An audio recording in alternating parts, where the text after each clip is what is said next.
Who would make a good companion for your parrot? Whether you have a white-capped pionus like I live there, whose companion is another white-capped pionus, just younger, or whether you have a Cape parrot or a Conure. Generally speaking, one of the best companions is a parrot within the same species. A parrot and a small Amazon, for example, aren't really a match in temperament. Cape parrots, like Ale, tend to be pretty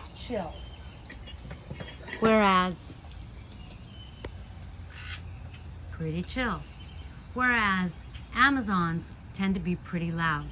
One of the best matches is going to therefore be either someone who is the same species or a similar species. With conures, you can get similar sized conures.